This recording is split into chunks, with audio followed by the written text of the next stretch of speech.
اعوذ باللہ من الشیطان الرجیم بسم اللہ الرحمن الرحیم ان اللہ اصطفى آدم ونوحا وآل ابراہیم وآل عمران علی العالمین ذریة بعضها من بعض واللہ سمیع علیم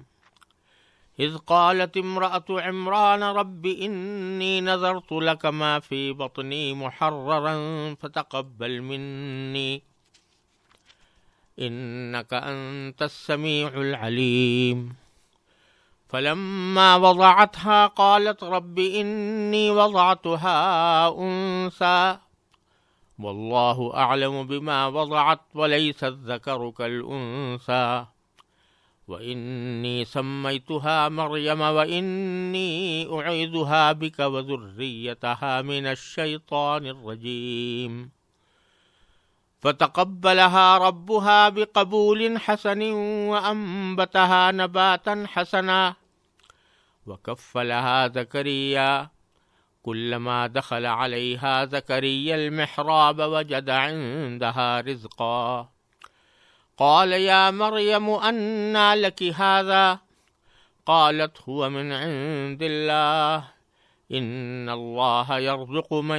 يشاء بغير حساب هنالك دعا زكريا ربه قال رب هب لي من لدنك ذرية طيبة إنك سميع الدعاء فنادته الملائكة وهو قائم يصلي في المحراب أن الله يبشرك بيحيى مصدقا بكلمة من الله وسيدا وحصورا ونبيا من الصالحين قال رب أنى يكون لي غلام وقد بلغني الكبر وامرأتي عاقر قال كذلك الله يفعل ما يشاء قال رب اجعل لي آية قال آيتك ألا تكلم الناس 3 أيام إلا رمزا واذكر ربك كثيرا وسبح بالعشي والإبكار وإذ قالت الملائكة يا مريم إن الله اصطفاك وطهرك واصطفاك على نساء العالمين يا مريم اقنتي لربك واسجدي واركعي مع الراكعين ذلك من أنباء الغيب نوحيه إليك وما كنت لديهم إذ يلقون أقلامهم أيهم يكفل مريم وما كنت لديهم إذ يختصمون إذ قالت الملائكة يا مريم إن الله يبشرك بكلمة منه اسمه المسيح عيسى بن مريم وجيها في الدنيا والآخرة ومن المقربين ويكلم الناس في المهد وكهلا من الصالحين قالت رب أنى يكون لي ولد ولم يمسسني بشر قال كذلك الله يخلق ما يشاء إذا قضى أمرا فإنما يقول له كن فيكون ويعلمه الكتاب والحكمة والتوراة والإنجيل ورسولا إلى بني إسرائيل أني قد جئتكم بآية من ربكم أني أخلق لكم من الطين كهيئة الطير فأنفخ فيه فيكون طيرا بإذن الله وأبرئ الأكمه والأبرص وأحيي الموتى بإذن الله وأنبئكم بما تأكلون وما تدخرون في بيوتكم إن في ذلك لآية لكم إن كنتم مؤمنين ومصدقا لما بين يدي من التوراة ولأحل لكم بعض الذي حرم عليكم وجئتكم بآية من ربكم فاتقوا الله وأطيعون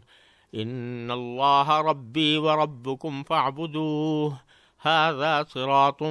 مستقیم۔ یہ آیات کریمہ جو میں نے ابھی تلاوت کی ہیں، ان کا ترجمہ سمجھنے سے پہلے ان کا پس منظر سمجھ لینا مناسب اور ضروری ہے۔ اب تک سورہ آل عمران میں شروع سے لے کر اس آیت کے شروع ہونے تک، یعنی آیت نمبر 32 تک، اہل کتاب سے خطاب تھا، اور اہل کتاب میں بھی خاص طور سے عیسائیوں سے، اور جیسا میں نے عرض کیا تھا کہ نجران کے عیسائیوں کا ایک وفد حضور اقدس صلی اللہ علیہ وسلم کی خدمت میں حاضر ہوا تھا، اور اس نے حضرت عیسیٰ علیہ السلام کے خدا کا بیٹا ہونے کی دلیلیں پیش کرنے کی کوشش کی تھی۔ اب اللہ تبارک و تعالی ان آیات میں جو میں نے ابھی تلاوت کی ہیں، حضرت عیسیٰ علیہ السلام اور ان کی والدہ حضرت مریم کی پیدائش اور ان کے ساتھ اللہ تبارک و تعالیٰ کے جو خصوصی معاملات تھے ان کی تفصیل بیان فرما رہے ہیں، تاکہ یہ بات واضح ہو جائے کہ وہ لوگ جو حضرت عیسیٰ علیہ السلام کو خدا کا بیٹا قرار دیتے ہیں وہ بات بالکل غلط ہے، اور حقیقت میں حضرت عیسیٰ علیہ السلام اللہ تبارک و تعالیٰ کے بھیجے ہوئے اسی طرح پیغمبر تھے جیسے ان سے پہلے بے شمار پیغمبر اللہ تعالیٰ نے مبعوث فرمائے تھے۔ تو اللہ تبارک و تعالیٰ نے ان کی پیدائش کا جو حقیقی واقعہ تھا اور ان کے پیدائش سے لے کر ان کے آسمان پر اٹھائے جانے تک کے جو واقعات تھے، اس میں جو عیسائیوں نے تحریف و ترمیم کی ہوئی تھی اور اس کو جس طرح بگاڑا ہوا تھا، اس بگاڑ کو ختم کر کے اس کا صحیح واقعہ اللہ تبارک و تعالیٰ نے ان آیات کریمہ میں بیان فرمایا ہے۔ اور پہلے تو یہ فرمایا کہ حضرت عیسیٰ علیہ السلام کے ساتھ جو معجزات پیش آئے وہ کوئی نئی بات نہیں تھی، بلکہ آپ کے آنے سے پہلے بہت سے انبیاء کرام کو بھی اللہ تبارک و تعالیٰ نے اسی قسم کے معجزات عطا فرمائے تھے۔ اور اس سلسلے میں حضرت اللہ تبارک و تعالیٰ نے آغاز اس طرح کیا ہے کہ اللہ تبارک و تعالیٰ نے حضرت آدم علیہ السلام کو بھی نبوت کے لیے منتخب فرمایا تھا، حضرت نوح کو بھی فرمایا تھا، حضرت ابراہیم علیہ السلام کی اولاد کو بھی، اور پھر عمران کی اولاد کو بھی۔ آل عمران کی اولاد مراد ہے آل عمران سے، اور عمران در حقیقت نام ہے حضرت مریم علیہ السلام کے والد کا۔ اور یہ عمران جو تھے یہ حضرت مریم کے والد تھے، اصل میں بیت المقدس کے امام تھے، اور ان کی اہلیہ کا نام حنا تھا۔ ان کے کوئی اولاد نہیں تھی، اس لیے انہوں نے نظر مانی تھی کہ اگر ان کے کوئی اولاد ہوگی تو وہ اسے بیت المقدس کے لیے وقف کر دیں گی، یعنی ان کو دنیا کے کسی کام میں نہیں لگائیں گی، بلکہ بیت المقدس کے اندر عبادت کرنے کے لیے اور بیت المقدس کی خدمت کے لیے اس کو وقف کر دیں گی۔ یہ نظر حضرت مریم نے مانگی، حضرت مریم کی والدہ حضرت حنا نے مانگی تھی، جن کو قرآن کریم نے امرأۃ عمران کہا ہے، یعنی عمران کی بیوی۔ جب حضرت مریم ان کے ہاں پیدا ہوئی تو اس وقت حضرت عمران کا انتقال ہو گیا، یعنی حضرت مریم کے والد عمران کا انتقال ہو گیا۔ اب حضرت حنا جو ان کی والدہ تھیں، انہوں نے دو قسم کے مسائل کا سامنا کیا۔ ایک تو یہ کہ انہوں نے یہ نظر مانی تھی کہ میرا جو بیٹا، جو میری کوئی اولاد ہوگی تو میں بیت المقدس کے لیے اس کو وقف کروں گی۔ تو ذہن میں یہ تھا کہ کوئی بیٹا ہوگا تو بیٹا خدمت کے لیے مناسب ہے، وہ بیت المقدس کی خدمت کرے گا، لیکن یہ بیٹے کے بجائے بیٹی ہو گئی۔ اور دوسرا مسئلہ یہ ہوا کہ حضرت عمران کا انتقال ہو گیا، لہذا ان کی دیکھ بھال اور پرورش اور کفالت کون کرے، یہ مسئلہ ان کے سامنے پیدا ہوا۔ چونکہ انہوں نے اللہ تبارک و تعالیٰ سے یہ درخواست بھی کی کہ یا اللہ میں نے تو مدر مانی تھی اور یہ بیٹی پیدا ہو گئی ہے، اور ظاہر ہے کہ بیٹی بیت المقدس کی خدمت کے لیے اتنی مناسب نہیں ہو سکتی جتنی کہ ایک بیٹا مناسب ہوتا۔ بہرحال میں نے نام اس کا مریم رکھ دیا ہے اور اس کو میں آپ کی پناہ میں دیتی ہوں۔ اور اس کے بعد چونکہ انہوں نے نظر مانی تھی اس لیے انہوں نے چاہا کہ حضرت مریم کو بیت المقدس کے اندر ہی رکھیں۔ تو وہاں اس وقت بیت المقدس کے مختلف مجاور تھے جو بیت المقدس کی خدمت کیا کرتے تھے، انہی میں حضرت حنا کے بہنوئی حضرت زکریا علیہ السلام بھی تھے۔ حضرت حنا کے وہ بہنوئی تھے، حضرت حنا کی بہن علیشا کے وہ شوہر تھے، اور اس طرح حضرت حنا کے بہنوئی تھے، وہ بھی بیت المقدس کی خدمت کیا کرتے تھے، بیت المقدس کے مجاور تھے۔ تو وہاں حضرت مریم ان کو لے کر گئیں اور لے جا کر یہ عرض کیا کہ میں نے یہ نظر مانی تھی کہ ان کو بیت المقدس کی خدمت کے لیے وقف کروں گی، تو میں اس کو یہ لے کر آئی ہوں۔ چونکہ بیت المقدس کی خدمت کے لیے ان کی نظر کی گئی تھی، لہذا بیت المقدس کے مجاوروں نے ان کو ایک بہت مقدس بچی سمجھا، اور ہر ایک کی خواہش یہ تھی کہ وہ اس کی کفالت کرے، وہ اس کا سرپرست بنے۔ حضرت حنا کے جو بہنوئی تھے حضرت زکریا علیہ السلام، انہوں نے دوسرے مجاوروں سے یہ ذکر کیا کہ چونکہ اس بچی کی خالہ میرے گھر میں ہے، لہذا مجھے اس کی کفالت کا زیادہ حق پہنچتا ہے، اور آپ لوگ میرے حق میں دستبردار ہو جائیں۔ لیکن دوسرے لوگوں نے اپنی خواہش ظاہر کی کہ نہیں، اس مقدس بچی کو ہم ہی اپنے پاس رکھنا چاہتے ہیں اور ہم ہی اس کی کفالت کرنا چاہتے ہیں۔ آخر کار طے یہ ہوا کہ اس کے لیے قرآن اندازی کی جائے۔ قرآن اندازی کا طریقہ یہ اختیار کیا گیا کہ جتنے لوگ چاہتے تھے کہ وہ حضرت مریم کی کفالت کریں، ان سب سے کہا گیا کہ اپنے اپنے قلم پر نشان لگا کر ان کو پانی کے اندر ڈالیں، پانی کے بہاؤ پر ڈالیں، اور سب کے قلم جب پانی کے بہاؤ پر بہنے لگیں تو جس کا قلم پانی کے بہاؤ کے مخالف سمت میں جائے، سمجھو کہ اللہ تعالیٰ کی طرف سے اس کے بارے میں فیصلہ ہوا ہے کہ وہ اس کی کفالت کرے گا۔ چنانچہ ایسا ہی کیا گیا اور قلم پانی میں ڈالے گئے۔ حضرت زکریا علیہ السلام کا جو قلم تھا وہ واپس پانی کے بہاؤ کے مخالف سمت میں تیرنے لگا۔ اس کے نتیجے میں حضرت زکریا علیہ السلام کو حضرت مریم کی کفالت کا شرف عطا ہوا۔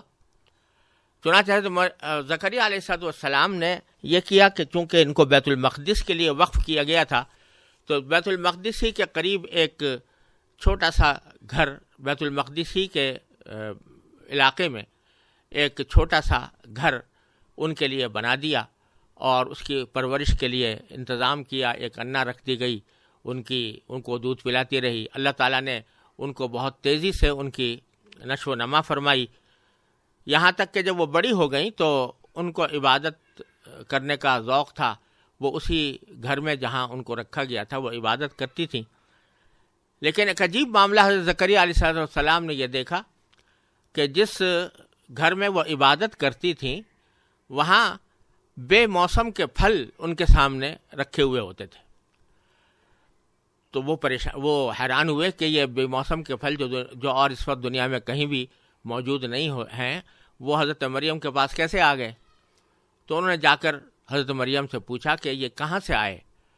تو حضرت مریم نے جواب دیا کہ اللہ تعالیٰ کی طرف سے ہیں، اللہ تعالیٰ اپنی رحمت سے مجھے یہ عطا فرما دیتے ہیں۔ جب انہوں نے بے موسم کے پھل دیکھے کہ حضرت مریم کے پاس رکھے ہوئے ہیں تو اچانک ان کو خیال آیا کہ وہ خود بہت بوڑھے ہو چکے تھے اور ساری زندگی ان کی کوئی اولاد نہیں ہوئی تھی۔ وہ خود بھی بوڑھے تھے، ان کی اہلیہ بھی بوڑھی تھی اور بانجھ تھیں، ان کے کوئی اولاد نہیں ہوتی تھی۔ تو ان کے ذہن میں یہ خیال آیا کہ جب اللہ تعالیٰ بے موسم کے پھل حضرت مریم کو عطا فرما سکتے ہیں تو بڑھاپے میں مجھے اولاد بھی عطا فرما سکتے ہیں۔ تو اس لیے انہوں نے دعا کی کہ یا اللہ مجھے بھی ایک اولاد عطا فرمائیے، مجھے بھی کوئی بیٹا عطا فرمائیے جو میرا وارث ہو، جس دعا کا تفصیلی تذکرہ اللہ تبارک و تعالیٰ نے سورہ مریم کے شروع میں کیا ہے۔ اللہ تبارک و تعالیٰ نے ان کی دعا اس طرح سنی کہ وہ ایک دن نماز پڑھ رہے تھے، نماز کے دوران ان کو ملائکہ فرشتوں کی طرف سے آواز دی گئی کہ اللہ تعالیٰ آپ کو خوشخبری دیتے ہیں کہ آپ کے ہاں ایک بیٹا پیدا ہوگا اور اس کا نام یحییٰ رکھا جائے، اور وہ سردار بنے گا اور نبی ہوگا۔ حضرت زکریا علیہ السلام نے خود دعا کی تھی کہ مجھے اولاد ملے، لیکن جب ان کو یہ خوشخبری سنائی گئی تو انہوں نے یہ کہا کہ یا اللہ یہ اولاد کس طرح ہوگی، بچہ کیسے پیدا ہوگا، جبکہ میں تو بڑھاپے کے انتہا کو پہنچا ہوا ہوں، میری بیوی بانجھ ہے، تو کیا ہم دوبارہ جوان ہو جائیں گے یا یہ کہ اسی حالت میں بچہ ہوگا؟ تو جواب اللہ تعالیٰ کی طرف سے یہ ملا کہ اللہ تعالیٰ اسی حالت میں آپ کو بچہ عطا فرمائیں گے، اور اللہ تعالیٰ جیسا چاہتے ہیں وہ کرتے ہیں۔ اس پر حضرت زکریا علیہ السلام نے اللہ تبارک و تعالیٰ سے یہ درخواست کی کہ اللہ مجھے کوئی ایسی نشانی عطا فرما دیجئے کہ جب میری بیوی کے ہاں حمل ٹھہرے تو مجھے اس کا پتہ چل جائے، تاکہ میں اسی وقت سے آپ کا شکر ادا کرنا شروع کر دوں۔ حضرت زکریا علیہ السلام کی اس درخواست کے جواب میں اللہ تبارک و تعالیٰ نے فرمایا کہ جس وقت تمہاری بیوی کے حمل ٹھہرے گا تو اس کی علامت یہ ہوگی کہ تم بولنے کے اوپر قدرت تمہاری چھین لی جائے گی 3 دن کا۔ 3 دن تک تم کچھ بول نہیں سکو گے، البتہ سوائے اشارے کے کسی سے کوئی بات نہیں کر سکو گے، البتہ ذکر اللہ تعالیٰ کا کر سکو گے، چونکہ تم نے جو یہ نشانی مانگی ہے وہ اس لیے مانگی ہے تاکہ اسی وقت سے ذکر اور شکر میں مشغول ہو جاؤ، لہذا ہم آپ کو یہ نشانی عطا فرماتے ہیں کہ 3 دن تک آپ کسی سے بات نہیں کرو گے اور نہ بات کر سکو گے اور ذکر پر قادر ہوگے، تو تم اللہ تعالیٰ کی تسبیح اور حمد میں مشغول رہنا۔ چنانچہ ایسا ہی ہوا، اور 3 دن تک ان کو بولنے پر قدرت نہ رہی اور وہ ذکر میں مشغول ہو گئے، اور پھر اللہ تبارک و تعالیٰ کے فضل و کرم سے ان کے ہاں بھی بیٹا پیدا ہوا جس کا نام حضرت یحییٰ علیہ السلام جس کا نام حضرت یحییٰ رکھا گیا، اور آج ہم انہیں حضرت یحییٰ علیہ السلام کے نام سے پکارتے ہیں۔ ایک طرف تو یہ معاملہ ہوا، اور دوسری طرف حضرت مریم سے اللہ تبارک و تعالیٰ نے فرشتوں کے ذریعے یہ پیغام بھیجا کہ آپ عبادت میں مشغول رہیں، اور عبادت میں مشغول رہنے کے دوران ان کو یہ خوشخبری دی گئی کہ خود آپ کے ہاں بھی ایک بچہ پیدا ہوگا، اور جو اللہ تعالیٰ کے کلمہ کن سے پیدا ہوگا، بغیر باپ کے پیدا ہوگا، اس کا نام مسیح عیسی ابن مریم ہوگا، اور دنیا و آخرت میں اس کو بڑی وجاہت حاصل ہوگی، اور اللہ تعالیٰ کا وہ مقرب ہوگا، اور وہ اس کی پیغمبری پر اور اس کی رسالت پر اللہ تعالیٰ بہت سے معجزے عطا فرمائیں گے جو ان کی نبوت پر دلالت کرنے والے ہوں گے کہ وہ لوگوں سے بچپن ہی میں بات کرنا شروع کر دے گا، اور اللہ تبارک و تعالیٰ اس کو بہت سے معجزات عطا فرمائیں گے۔ حضرت مریم نے بھی وہی سوال کیا جو حضرت زکریا علیہ السلام نے کیا تھا۔ حضرت زکریا علیہ السلام کا سوال تو یہ تھا کہ میری بیوی بانجھ ہے اور میں بہت بوڑھا ہو چکا ہوں، میرے اولاد کیسے ہوگی؟ لیکن حضرت مریم کے ہاں تو یہ سوال اور زیادہ تعجب خیز تھا، کیونکہ حضرت مریم کی کسی سے شادی نہیں ہوئی تھی، تو وہ تنہا تھیں، تو انہوں نے فرمایا کہ میرے ہاں اولاد کیسے ہوگی جبکہ مجھے کسی بشر نے چھوا تک نہیں ہے؟ تو اللہ تبارک و تعالیٰ نے فرمایا کہ اسی طرح ہوگا، اور اللہ تعالیٰ اپنے فضل و کرم سے کن کے کلمے سے وہ پیدا کر دیں گے، اور ان کو اللہ تعالیٰ نبی بھی بنائیں گے، بنی اسرائیل کی طرف وہ بھیجے جائیں گے، اور ان کو بہت سے معجزات عطا کیے جائیں گے۔ یہ ساری تفصیل اللہ تبارک و تعالیٰ نے جو بیان فرمائی ہے وہ یہ ظاہر کرنے کے لیے کہ حضرت عیسیٰ علیہ السلام جو بغیر باپ کے پیدا ہو گئے تھے، یا یہ کہ ان کو جو یہ معجزہ دیا گیا تھا کہ مردوں کو زندہ کر دیتے تھے، وہ کوئی ایسی بات نہیں ہے جس کی وجہ سے ان کو خدا یا خدا کا بیٹا مانا جائے، بلکہ یہ ان معجزات کا ایک تسلسل تھا جو حضرت آدم سے لے کر حضرت نوح علیہ السلام سے لے کر حضرت ابراہیم علیہ السلام سے لے کر تمام انبیاء کے ساتھ اللہ تبارک و تعالی معجزات ظاہر فرماتے رہتے ہیں، اور خاص طور سے خود حضرت عیسیٰ علیہ السلام کے زمانے میں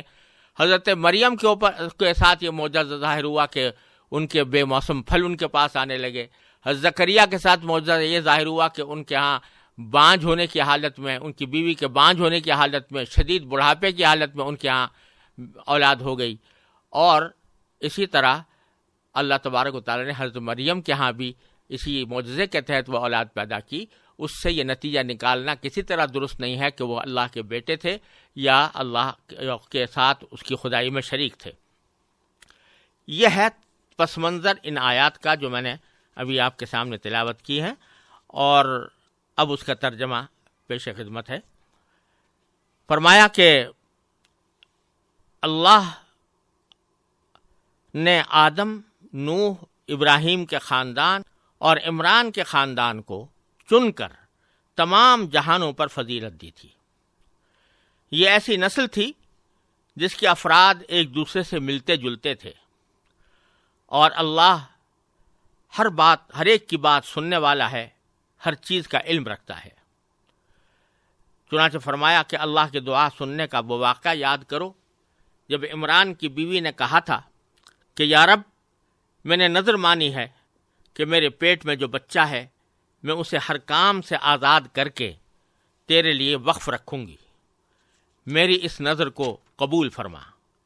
بے شک تو سننے والا ہے، ہر چیز کا علم رکھتا ہے۔ پھر جب ان سے لڑکی پیدا ہوئی تو وہ حسرت سے کہنے لگیں، یا رب، یہ تو مجھ سے لڑکی پیدا ہو گئی ہے، حالانکہ اللہ کو خوب علم تھا کہ ان کے ہاں کیا پیدا ہوا ہے۔